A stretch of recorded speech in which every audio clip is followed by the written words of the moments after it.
The following is a Comfortably Zoned Radio Network production.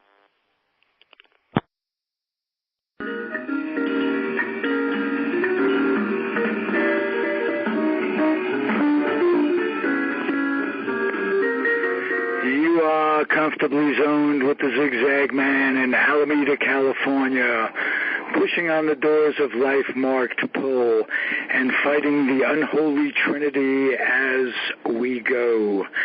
Big business, organized religion, and government.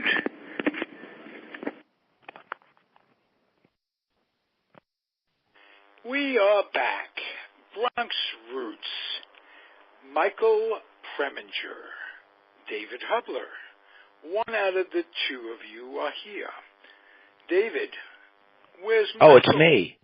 Yeah, I don't. Where are you? I assume he's either a little late or he did mention earlier to us that he would be attending his grandson's T-ball games, and if we could do it at a different time. That's that would it. So, but we don't know. We'll make a different time, and. Well, he said it wouldn't be every week, but I'm not sure if that was the case and he forgot to notify us or whatever. But that's as far as I know. So. Okay. Well, I got a lot to talk to you about, young man. Uh-oh. Yes. This is a time in our history of this country that is absolutely, they've got us, we've never been this way before. This is unprecedented, and I want to know if, like me, you're really nervous about democracy and the preservation thereof. Yes, in a way I am too, because so much of this is unprecedented, as you said, that we really don't have a game book. We really don't know. We can't look back on history and say, well, here's what happened in 18 such and such and how we got out of it. We don't know. Since its founding, the nation has been a democracy and for the most part a two-party system. And we're seeing so many dramatic changes and movements away from traditional democracy that we have no playbook to go back to. My big question is, does Trump have any standing in enlisting the government to fight his legal battles for him? Sessions to declare it a crime of treason? Well, of course, that's preposterous on the surface. In addition to the fact that treason is usually applied to during wartime, and it includes the death penalty. But I'm no lawyer, of course. Yeah, but he's coming up against the First Amendment with the New York Times. Well, he's not. I mean, he has not been able to do anything in that regard. The New York Times is free to publish whatever it wants, and it's right there in the First Amendment. So they're on safe ground on that score, despite what some of his supporters say. And again, as I started to say, I'm no lawyer, but it's clear that the First Amendment rights not only free speech, but also to freedom of the press. So there's two precedents right there that would preclude the FBI from any kind of investigation. And then that's the other aspect that I do not know much about, and that's how far the Justice Department can look into something like this. I think Trump is just whistling in the dark because he doesn't know anything about the law, obviously, and he's just throwing out these wild suggestions. I haven't seen anyone write in any newspaper or appear on TV who has said, yes, he can use the Justice Department in this way. And the interesting unknown in this is Jeff Sessions himself, who has insisted, when he did make a public statement fairly recently before the op-ed appeared, that he would, as long as he was head of the FBI, the organization would conduct everything by law and fairly.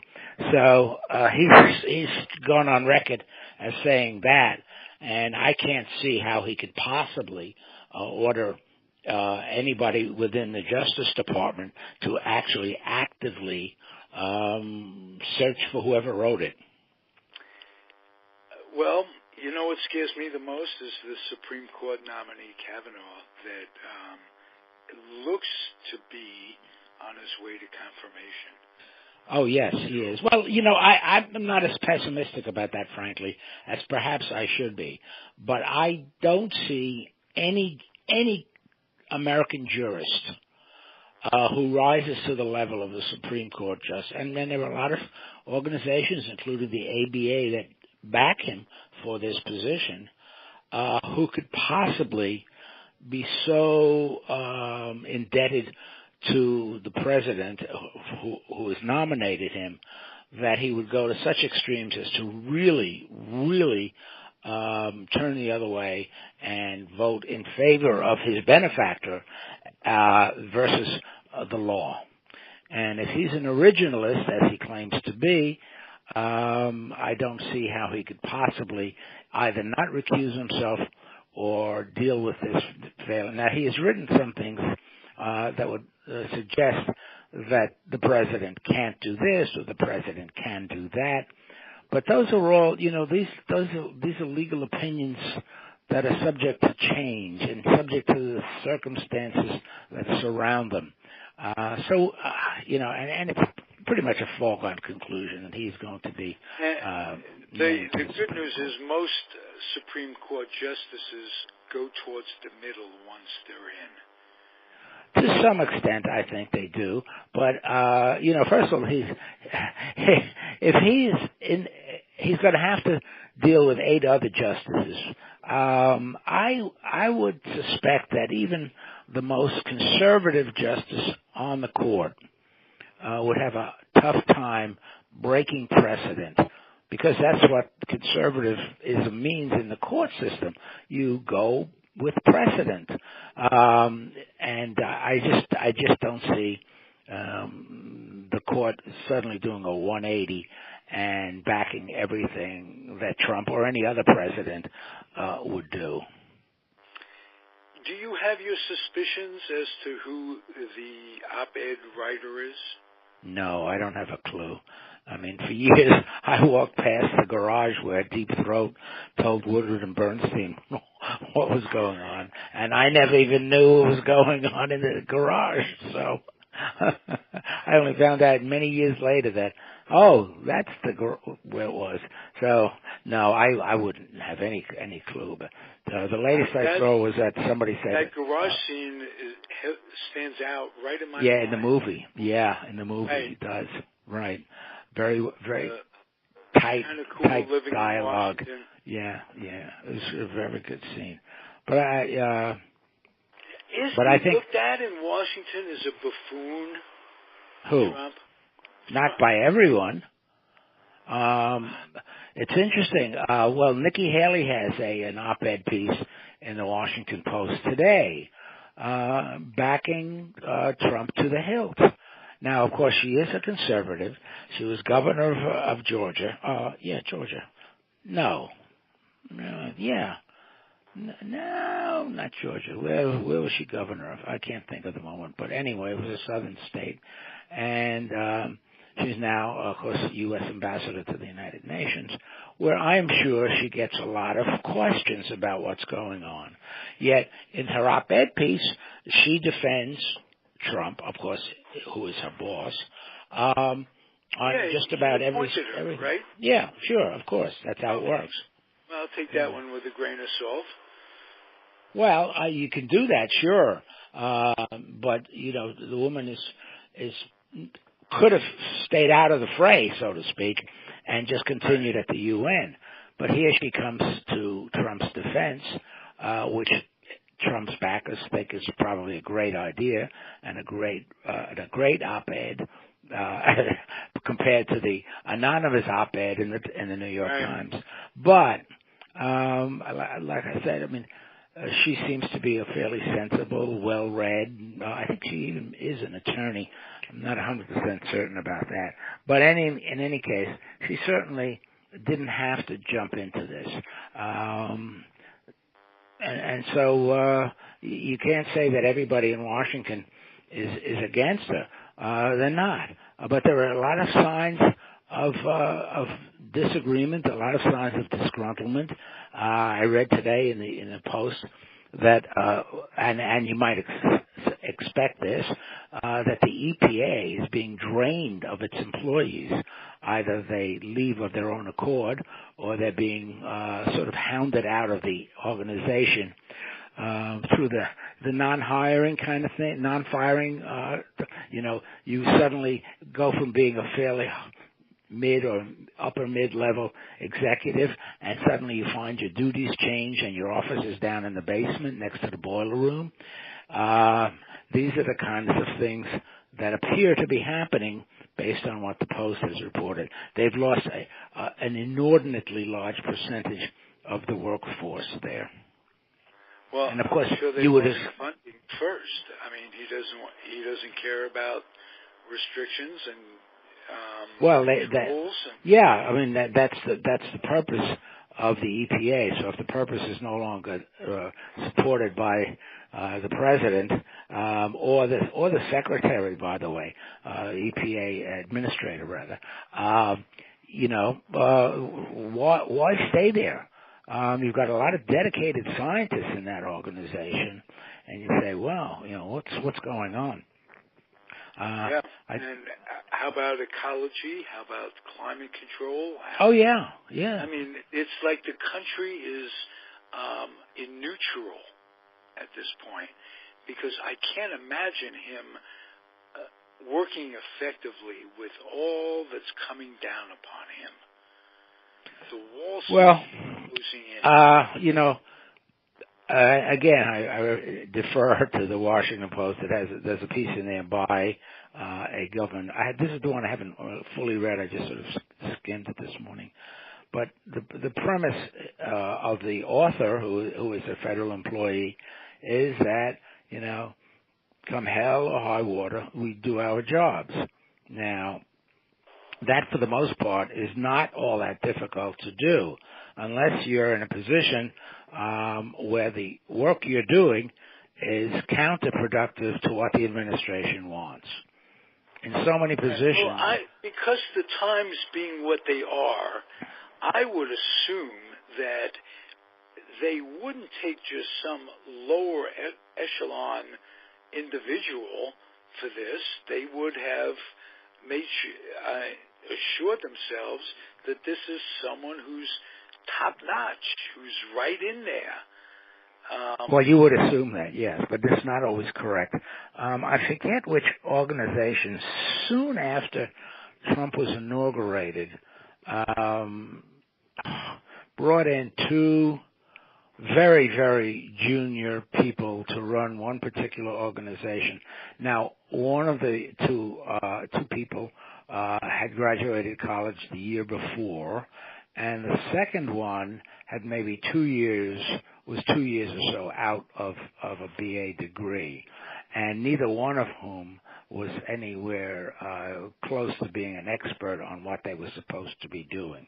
They were almost like, holding positions. They were holding the spots till someone. But there you see.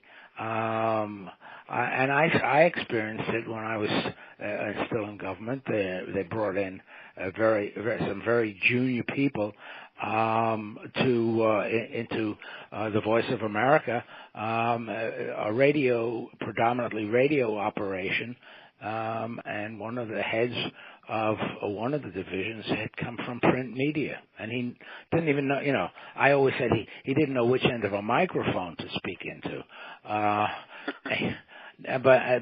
But those things do happen. Oh yeah, if you're out on the campaign trail with a candidate for 4 or 5 months and you're doing yeoman's duty, running out in the rain to get them lunch or hop on the bus or whatever, and the person who's the candidate considers you a trusted and loyal and responsible individual, you may get a fairly decent job in the administration if that particular candidate wins. And it's happened before, and it'll happen again. It's just the way the political spoils system works. Right. Well, what comes to mind there is Papalopoulos. I can't pronounce his name. Yeah. Who was just convicted, and Trump says, I didn't even know the guy. Yeah, He well. was one of those people you talk about. Yes. Who work on the campaign, and he was pictured with him on several occasions. Mm-hmm. And it turns out that it's scary to say that everything Trump says you have to look at as if it's a lie. Assume it's a lie, and then go from there. Yeah, well, that's of his own doing. I mean, anyone who has been caught with so many lies and so many, fibs or misstatements, whatever you want to call them, is going to be labeled a proverbial liar. There's no way around it. His defense of not wanting to talk to Mueller because he's worried about it being a perjury trap, he could take care of that by just not lying. Well, yes, you're right, of course. However, don't forget that his own personal lawyer was afraid that he was incapable of not lying. And that's what he told him. That was part of that orange jumpsuit analogy he used, that Trump cannot hold back from just making up things. And we've seen that. We saw that from day one.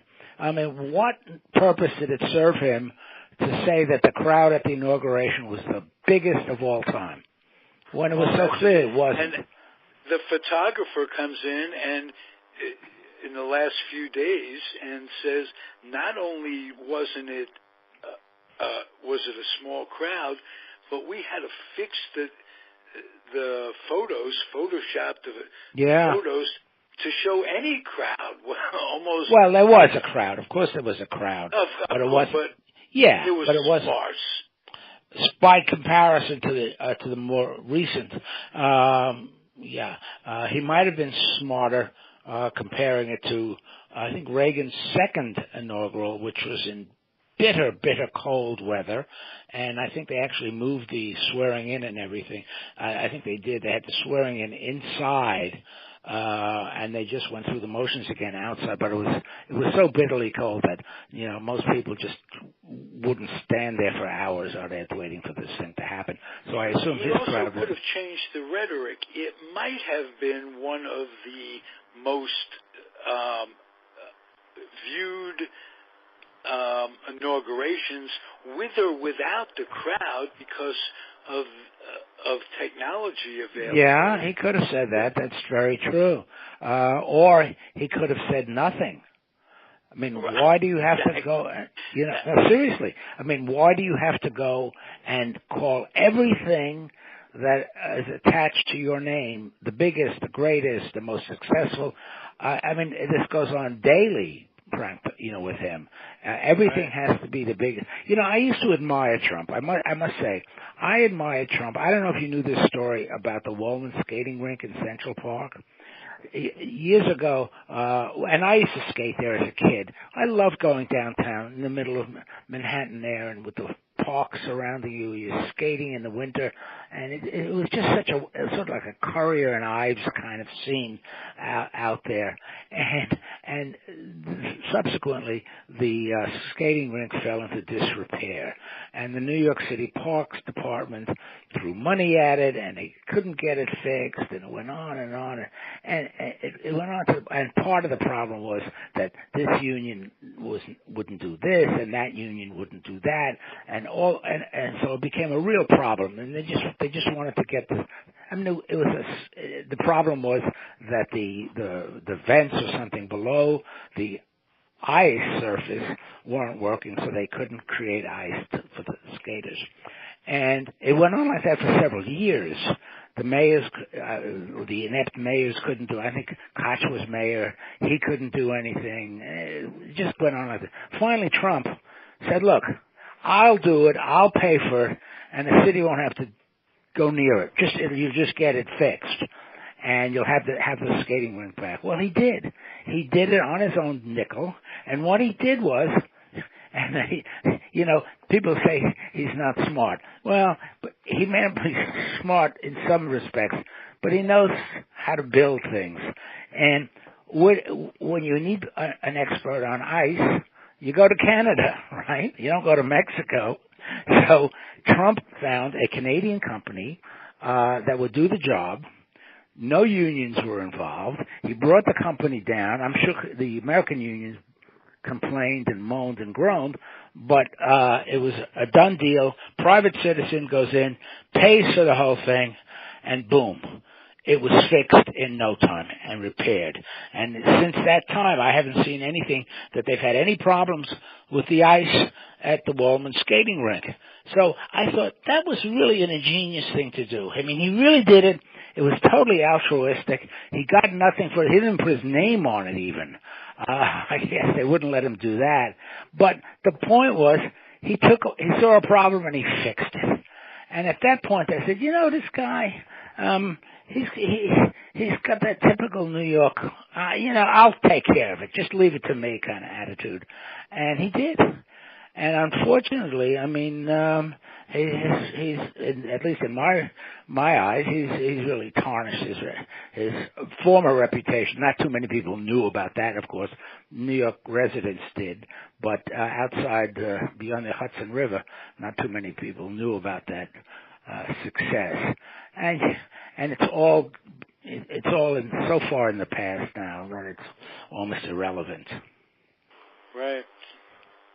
Do you see any good coming out of this administration in the long run? I can't say I'm optimistic about anything good. I fear for the future of the ACA, the Obamacare program. Although it's interesting, you say, I said I fear for the future of it. According to what I was hearing on National Public Radio just yesterday, that the past 2 years, Obamacare has been hit with double-digit rate hikes, and that this year the rate hikes are maybe 2 or 3%, and that enrollment is way up. So I would say, if I were advising Trump now, I'd say just leave it alone. Don't go near it. Don't touch it. Don't do anything to call attention to your position on this. Of course, they probably won't do that, but because I happen to be in favor of Obamacare, I'm leaning more toward. I've always leaned more toward the Sanders healthcare for all, and under one system. Umbrella, yeah. But just by public acclamation, so to speak, the program is coming back up again. 400,000 people in Virginia will now be eligible for the Medicaid program that were not eligible for it prior to this particular last election cycle, when the Democrats nearly took over the state house in Richmond, the state legislature, and a couple of Republicans sided with the Democrats and got enough votes to bring that Medicaid program to very, very poor people in Southwest Virginia.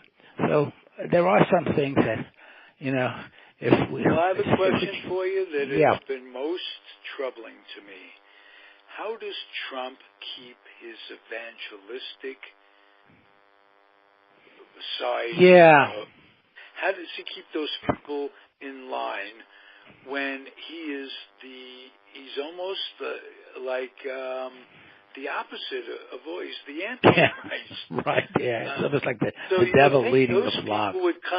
You would think those people, and I'm not an evangelistic, And, but I can put myself in their position as God-fearing and this, that, and the other thing. How do they rationalize that with their pocketbooks? Well, again, I read a position by an evangelical, and there are two things that keep them loyal to the leader. One is Roe v. Wade. They expect that they're very, very anti-abortion, and they want that overturned. And the second thing is that Trump is, unbeknownst to many millions of Americans, is loading the lower court system with conservative justices. It's not just, the Supreme Court getting another conservative justice. This filters all the way down to the state levels and circuit courts and any federal court that exists is and they're getting them through Congress just as quickly as they can. You never hear about it. You never see the names in the paper, but that's what's going on below the surface. It's the iceberg below the surface. That explains an awful lot. And that's all they care about. That's all the evangelicals care about. They know that from a theological standpoint, they've got it. They know what their end goal is, their end game, and everything else is insignificant. Trump is their ally on these two big points, and that's good enough for them. Wow. That scares me to death. Yeah, I know that. Now I'm going to ask you one other question. Pence, if he comes in, are we going from the frying pan to the fire? That's a good question. The man, he just follows Trump around like his shadow. It's rare, unless Trump is on a trip on his own, it's rare that you don't see Pence sidling up to Trump at some sort of function or whatever. And I've always in recent years, I've given the Republicans a lot of credit for the way they, like if you build a football team around you got a really good quarterback, so you want the offensive line to be as big and strong to keep the quarterback protected. And Republicans, in a way, have done that in the past several election cycles by picking someone for the vice presidency that you say, oh my God, if this guy became president, so it's almost an insurance policy. It's almost an insurance policy. You say, yeah, okay, if this man wins, well, all right, maybe he won't die in office. Let's not talk about impeachment of anybody, because we may want. I mean, look, going back to Papa Bush himself, who was his vice president for 4 years. What's his name? Mr. Can't Spell Potato. Quayle. Dan Quayle.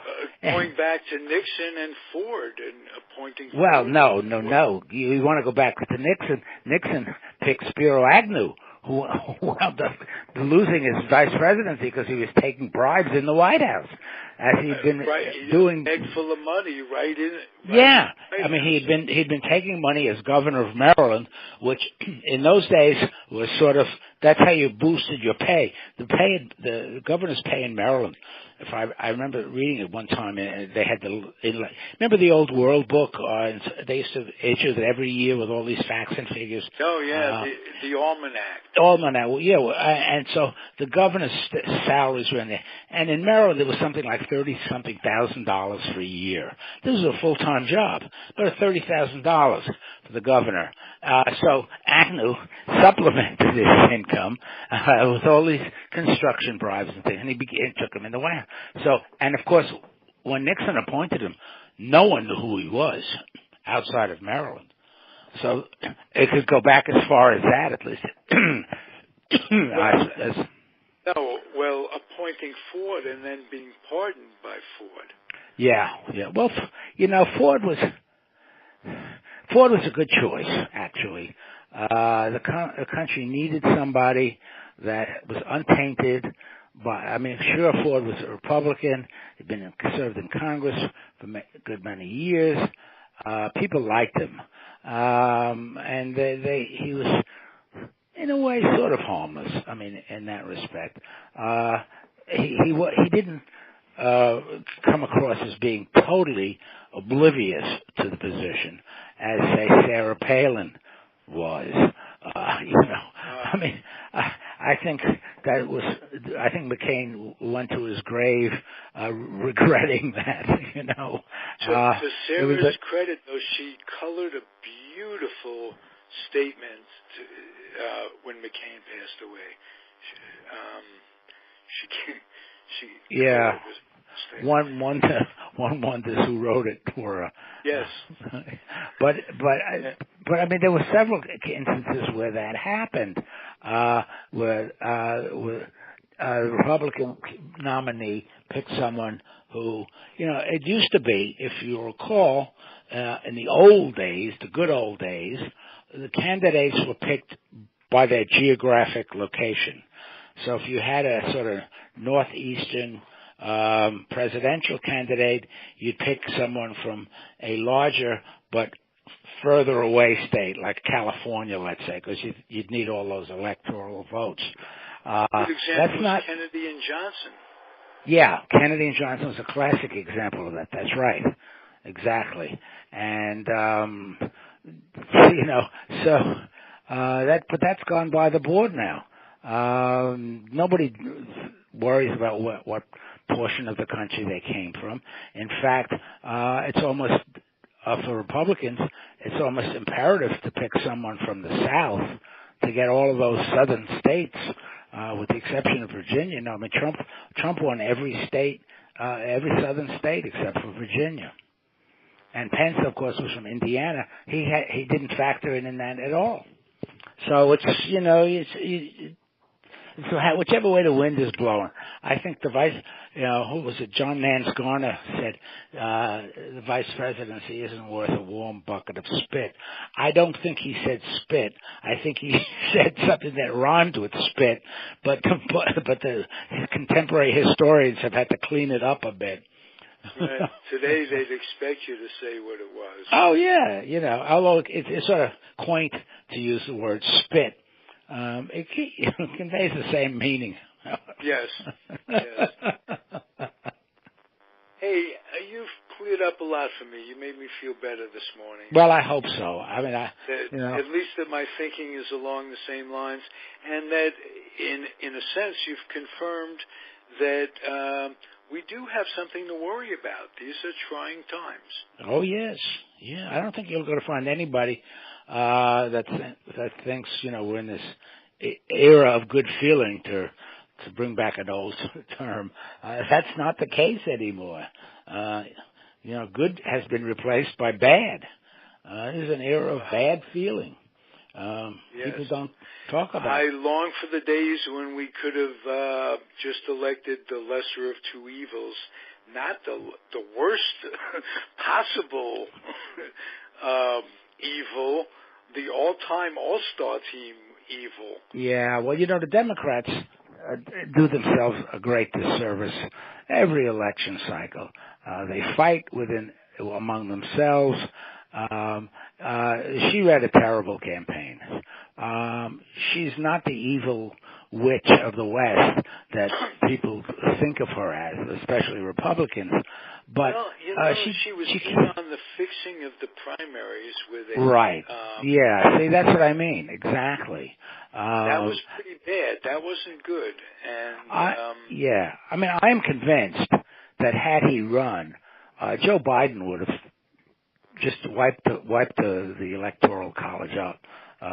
That Trump would have had no chance to win. And I am convinced that had Bernie run against Trump, Bernie would have wiped him up. Well, I don't know. I wouldn't say wiped him up. He might have, there are so many people out there. He didn't have as many skeletons. It's not a question of the skeleton so much. It's a question of the philosophy. There's so many people out there that equate this democratic socialism or just socialism with the evils of communism. Now, they're two separate systems. And yet to the ordinary uninitiated, socialism means they're going to grab you, not just your guns, but everything you own, and take it away, you know. The British have had several socialist prime ministers, and some have been better than others, like all prime ministers. But the country didn't fall to pieces. It's very interesting that the British national health system, which is what Sanders would love to have here as a one-shop healthcare provider, was introduced into Britain just after World War II, when Winston Churchill, who figures so large in Britain's defiant stance in the war, the voters turned him out of office. That's what they can do. See, and that's when they brought in that's when the national health system was effected, after they turned out Churchill. Well, I wasn't going to ask you about Churchill in particular, but the system of not having to wait out an elected official's term if things are going to hell in a handbasket doesn't seem to be the worst. No, you're right. In fact, one of my colleagues was with me this past week in Cleveland, and he's from Britain originally. He's now a U.S. citizen, and he's quite well versed in American politics. And we were talking about the two systems, and we agreed that, this endless campaigning is on and on and on forever. And I said, the British system, 6 weeks. You have your candidate 6 weeks, boom. And that's it. That's the limit of the campaigning. Then 6 weeks from whenever that starts, the Prime Minister declares an election, it's over. And the other benefit I see to a British sort of parliamentary system is that, there's one part that I don't approve of, but anyway, the second part that I think is a really good idea is that when voters go to the polls in Britain, they know not only the government that they either want to keep in power or they want to get rid of, but they also know what government will be replacing it, because there's a shadow cabinet. So you have a shadow, using American terms, a shadow Secretary of State, a shadow Secretary of Commerce, a shadow Secretary of Health, whatever it might be. And whereas we don't know, other than the candidate and the vice presidential candidate, whom we'll be getting. We don't find that out until literally after the election and the inauguration, when they start putting together the cabinets here in the States. Are the campaigns in Britain fiscally run? Are they run? Well, that was Ralph. That was the one thing I was going to say that I don't find appealing about the British system. What happens in Britain is that all of the let's call them senators or congressmen, whatever, just a term, that a representative of a particular constituency. Okay, so you have a Tory candidate and a Labour candidate vying against each other, and what happens is that whichever party wins the most seats in Parliament gets to form the new government. And as such, usually the leader of the party is then becomes the prime minister, but not necessarily. You see, so you're not really electing a prime minister directly. You're electing the party that's going to choose or has already chosen its leader, and so sometimes, and that leader can be toppled. We've seen that happen here, not here, but in Britain, where the party in power suddenly slips. This Brexit thing, if you put all your eggs in one basket, that they would not leave the common market, and you lost. If you were the prime minister advocating that, you had to step down, and a new election could take place. So are the elected officials in Britain obligated to support their supporters? In other words, do they have political debts going in? Does money? Oh yeah, but no, not to this like extent here. that they. No.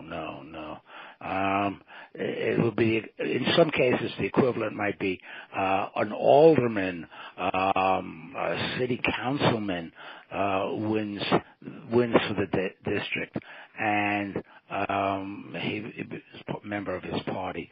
But you don't find the millions of dollars that go into campaigning, that go into these big PACs, political action committees. It doesn't happen, and I wish we had a lot less of it here. But what it does here is it sends millions and millions of dollars into the coffers of the parties, and also into the TV stations, the radio stations, magazine and newspaper advertisements, although newspaper ads are becoming few and far between these days. But certainly in electronic media, that's come next 2 years, 2020, that's when these media companies build up their treasuries, simply because everybody wants to buy ad time. Okay, one final question, David. Are the people in Britain as polarized as the people with each other as the people in the United States are? Well, I can't speak to that in this current moment because I haven't lived there for a while. But it was my observation at the time that no, they were. Well, first of all, you're dealing with 50 million people. California alone has more people than that, right? What is the population? That's true. Yeah. What's the population of California now? I don't even know, but I'm sure it's more than 50 million. There might be 50 million people in Los Angeles County. I don't know, but New York State must have more than 50 million people. So you're dealing with a much smaller body of people, and much closer geographically to one another. That was an interesting thing. I had a conversation with my colleague, who is an actor and director, and is preparing for a role at playing an American. He still has somewhat of a British accent, and he's working to actually become a full American in terms of his voice. But I said, it's interesting that in Britain, the counties, the shires themselves, which are so close to one another, you can find different accents. We Americans think of Britain as having maybe two accents. As you could say, Scottish accent. Okay, I could recognize that. A British accent and maybe a Cockney accent. I was going to say, but there are a lot more accents, and my colleague was saying, well, up in Newcastle they speak in one way, you can hardly understand them. Down south in London, and it's really true. I lived in Oxfordshire, and in the neighboring county was Berkshire, or we would say Berkshire, like the mountains. The accent changed. The accent changed. I'll tell you what, as soon as we hang up, I'm going to put my Fair Lady album on. Yeah. Let Rex Harrison talk about dialects and what have you. Yeah. Headington.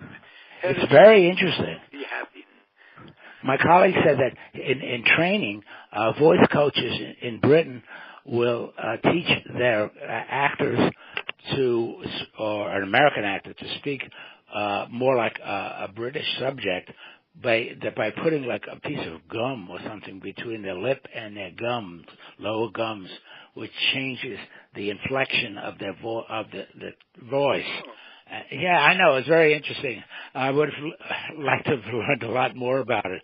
Well, I'd like to talk to your friend, a Brit who is trying to speak American and American English, which is kind of a come down when you think about it on a lot of different levels.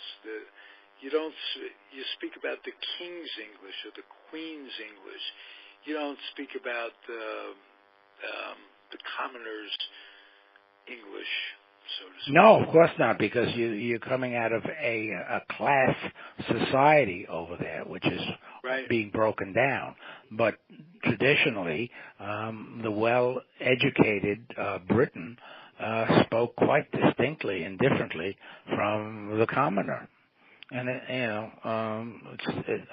I guess it's still true to a certain extent, but we have it here. We have regional dialects. I think it's becoming homogenized, what with television. Yeah. To some extent. But remember, you and I did a show with a Southern woman this morning. Yes. Yes, and you really, until she identified herself as being from South Carolina, South Carolina, whatever, she didn't sound like... No, she didn't. But she may have had professional training, too, being in the theater or Hollywood or whatever. It's quite possible. But I'm thinking of people like George Plimpton. Now, George Plimpton had if you recall, remember George Plimpton? Indeed. A League of Their Own. That was his baseball book.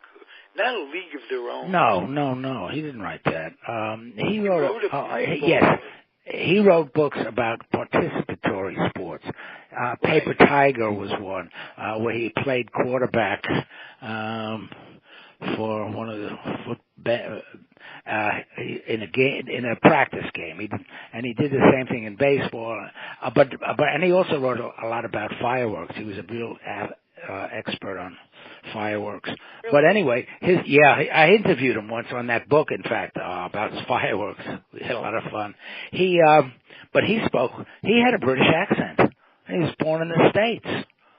But he must have been educated, either at some private boys' school or whatnot. I don't know. But, and who else? Well, I give you an example who's done very well. I can't think of it. If you watched that legal drama set in Chicago, The Good Wife. Well, the actor there's an actor in that who plays one of the attorneys. He now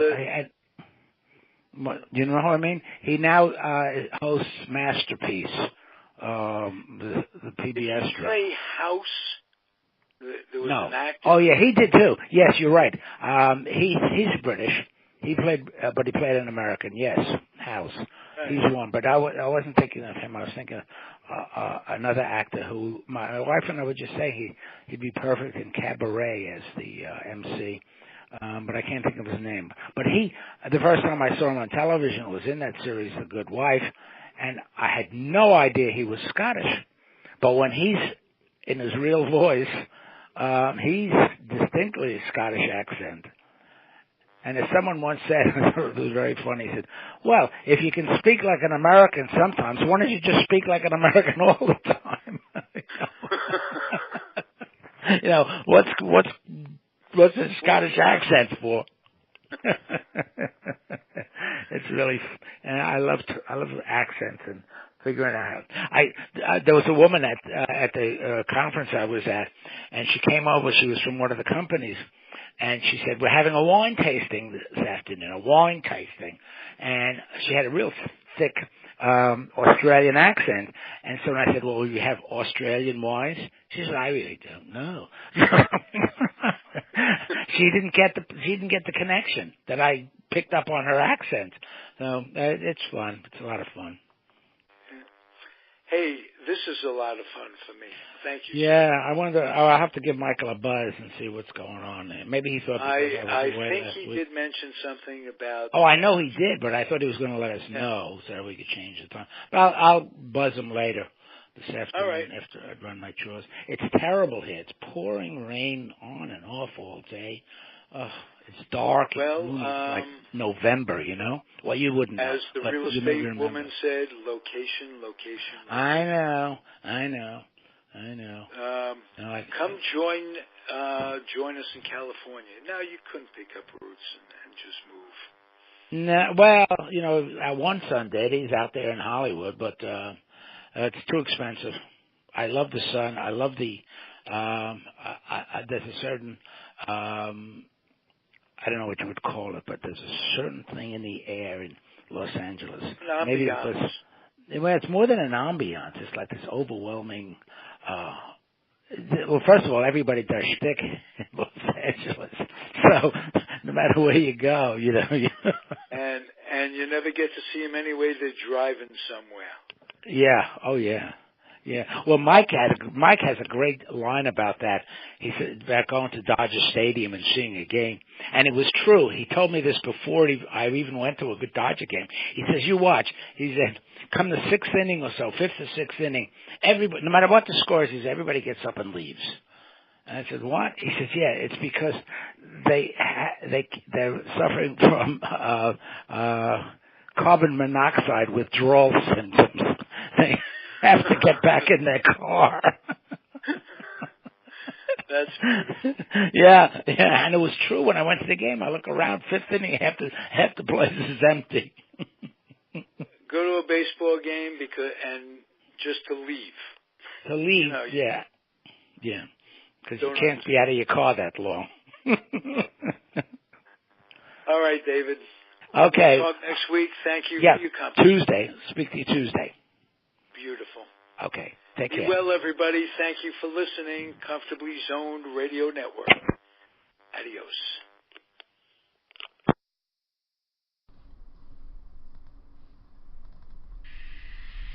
Ladies and gentlemen, welcome to Tony D'Angelo's PM Coast to Coast. Now, here's your host, Tony D'Angelo. And a very good afternoon to you and all the friends and fans along all the stations up and down the coast of the Comfortably Zoned Radio Network. I am your host, Tony D'Angelo, and this is a special edition of Tony D'Angelo's PM Coast to Coast. This is one I would like to call the 1961 Rain Delay Edition. We had on very recently Danny Peary, one of the authors of the Roger Maris book, Roger Maris, The Reluctant Hero. And I began to think about all of the things that were taking place in 1961 that were all a part of just the time that was there. It was JFK was in the White House. Khrushchev was over in Russia. There was all sorts of issues. The Bay of Pigs had taken place earlier that year. There was the home run race in New York. And I often think as a host, as a history buff, or as a person who actually was a student in the 1960s, I often think about the fact that we often let history get out of its context. And there's a lot of things contextually in history. We might want to pluck out one or two things and really examine them. But to me, it often makes a whole lot more sense if I examine everything across the board as to how one thing was taking place with a whole bunch of other things. So with that in mind, I've decided to put together a little rain delay show, and we're going to have a couple of commercials, a little bit of music, and kind of give you a flavor for what might have been happening back then. And we hope you enjoy it. It's just going to be a little fun on our part. So with that, let's think about music for a second. Top 40 radio was in its heyday in 1961. There's a lot of great music playing, mostly girl groups and girl singers and single guys singing and guy groups. But one of my all-time favorites, this was actually playing during the time of the 61 World Series that began the chart, is this one from the Flares, an absolute positive classic. They be foot stomping. And we're going to be stomping right back to you right after this.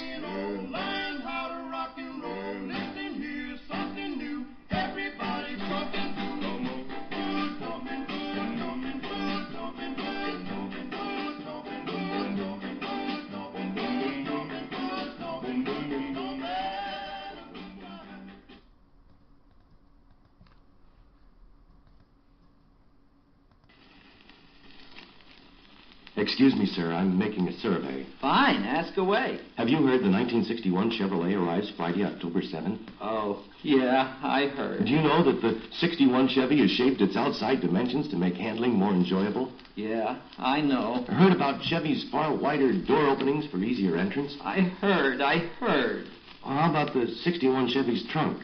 Vacation-sized, and the trunk openings bumper low. I feel like crying.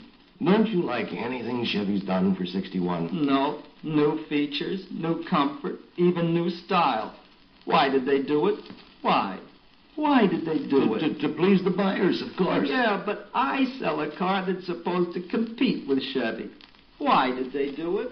Why? Unless you sell another make car, we think you'll agree that the 1961 Chevrolet is the most usable, likable, livable car ever built.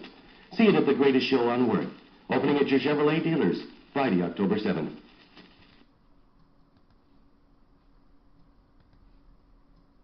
If you are just waking up and you suddenly find yourself coming down with a headache, 9 out of 10 doctors themselves have found that there is nothing like aspirin to get rid of the pain. That's a pretty sweeping statement to make, but we can make it because it's our show and there ain't nobody going to tell us what we can say. Now, the makers of Bayer aspirin do make, I was going to say a delicious aspirin. There's no such thing as a delicious aspirin. I'm so used to saying everything's delicious, you know. You fall into these things. The makers of Bayer aspirin do make a good aspirin. Over 4,000 doctors were asked if they themselves took aspirin, and 90% of these doctors said yes, and that's not surprising. After all, doctors have recommended aspirin for years. In newspapers, magazines, personal consultation, aspirin is the one thing doctors consistently recommend. Of course, in the newspaper ads, it's usually an actor that's doing the recommending, but what do you know? This consistent that's not a very nice thing to say to a listener, is it? What do you know? I would. I could tell you what the secret ingredients are in these. No, I don't want to know. You don't want to know? No. You want to be just I just want to go on using it. A Bayer aspirin. That's right. There is a technical name for it. I don't want to know. Thank you. All right. I don't want to know. Thank you very much. All right. Aspirin is what doctors themselves take. So what take is it? Chicken fat and booze. And for the youngsters, get flavored Bayer aspirin for the children. Bayer aspirin, the best aspirin the world has ever known.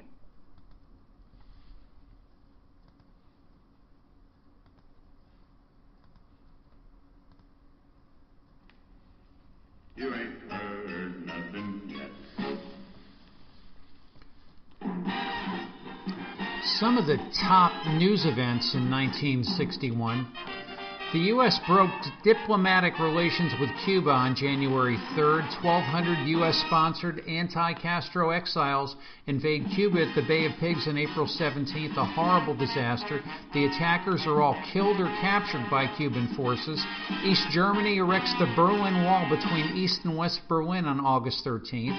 The USSR, Soviet Union, detonated a 60-megaton hydrogen bomb in the largest man-made explosion in history, October 29th.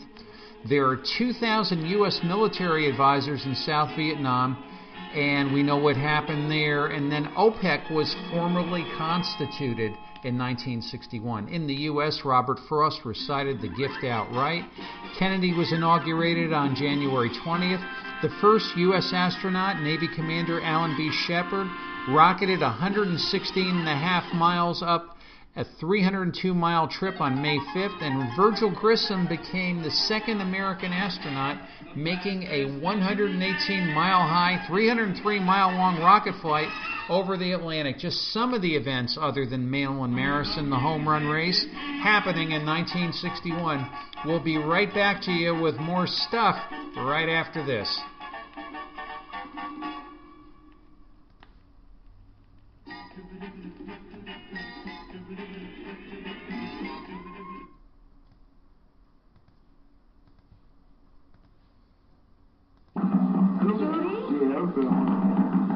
Judy, honey, come on. No. You can't open your room forever.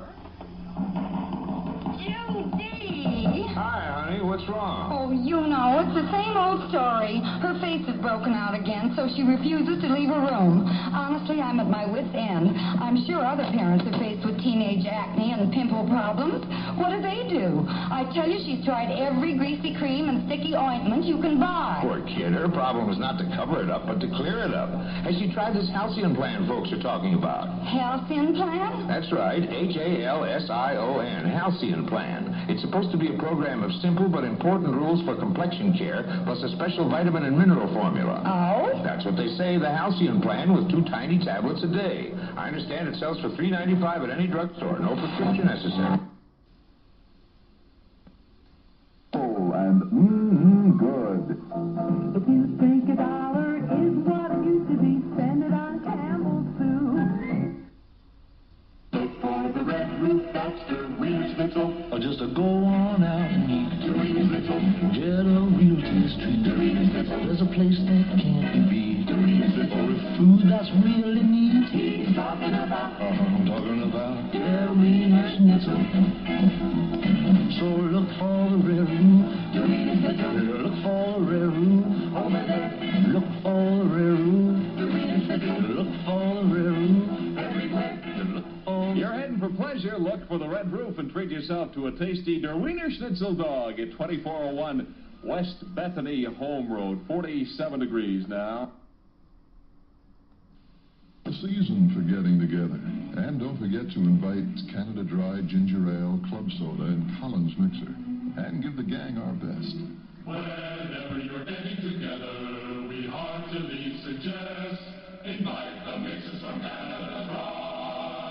And give the gang our best.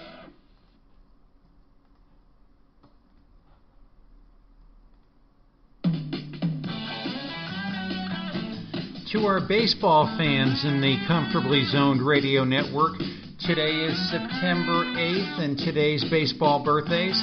Ken Forsch with 114 big league wins and 70 complete games over a 17-year career is 72 today.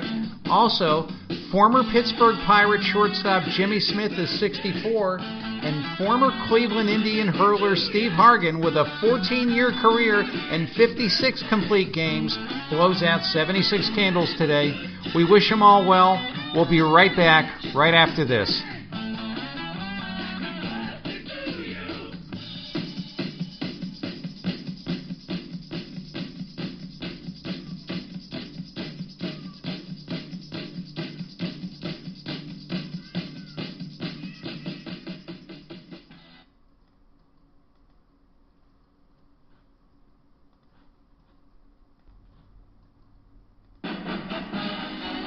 You know, we have a lot of fun here on the Comfortably Zoned Radio Network, and I am just very grateful for the opportunity to do this show.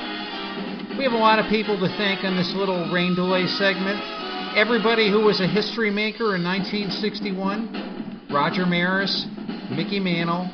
If you didn't get it, that was a read from Bob Crane and KNX in 1962 doing the Bayer aspirin commercial. I could say if you didn't guess it.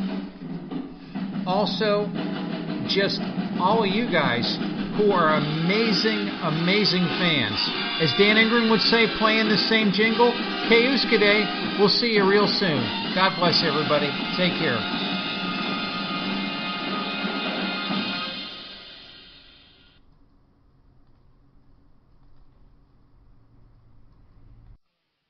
This has been a Comfortably Zoned Radio Network production.